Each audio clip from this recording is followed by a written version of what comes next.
Bonjour à tous! Aujourd'hui nous allons voir si le débit différé est une bonne option, quels sont ses avantages et ses inconvénients par rapport au débit immédiat, et si cela pourrait correspondre à votre situation. C'est parti! Tout d'abord, qu'est-ce que le débit différé?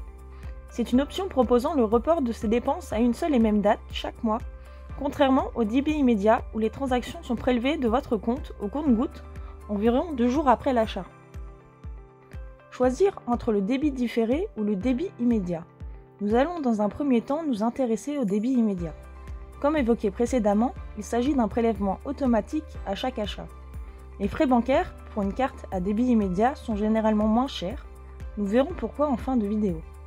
Ce type de débit permet de mieux prendre conscience de ses dépenses au fur et à mesure que nous les effectuons. Il s'agit de l'option choisie par la majorité des Français. Maintenant, tournons-nous vers le débit différé. Tout d'abord, 2 critères sont à prendre en compte. La date d'arrêt des comptes, il s'agit de la date à laquelle les transactions du mois sont stoppées. Les prochaines seront reprises le mois suivant. Et ensuite, la date de prélèvement. Comme son nom l'indique, il s'agit du jour où vous serez prélevé pour tout le mois passé. Il faut savoir que le paiement sans contact est possible en débit différé.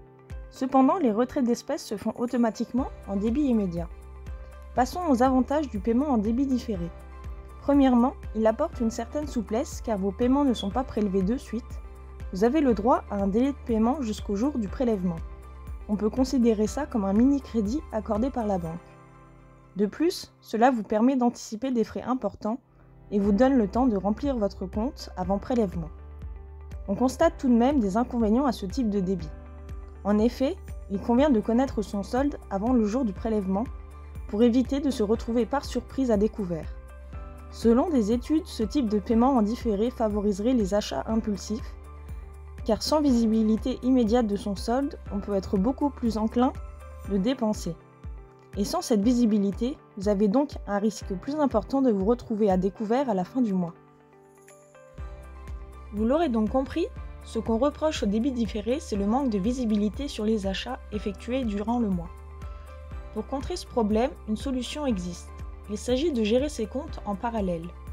Nous allons donc voir maintenant comment gérer ses comptes avec une carte à débit différé. Pour cela, la méthode est d'avoir un suivi strict de ses dépenses du mois. Cela peut passer par un carnet de suivi, une application de gestion de budget ou encore un tableur Excel tenu à jour. Si vous utilisez un format demandant de remplir manuellement chacune de vos dépenses, essayez de vous fixer un créneau chaque jour ou chaque semaine pour faire le point sur vos sorties d'argent. Pour cela, utilisez les tickets de caisse des différents magasins dans lesquels vous avez fait vos courses et notez chaque dépense dans votre carnet ou votre tableur.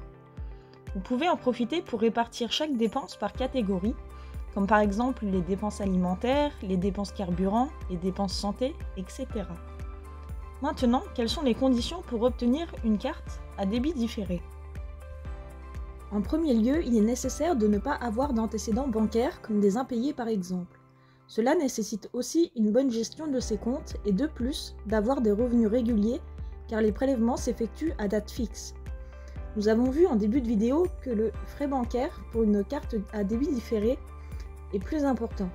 En effet, les banques considèrent que le débit différé est un avantage pour l'utilisateur qui dispose du mois entier pour renflouer ses comptes et que celui-ci a une bonne gestion de ses comptes.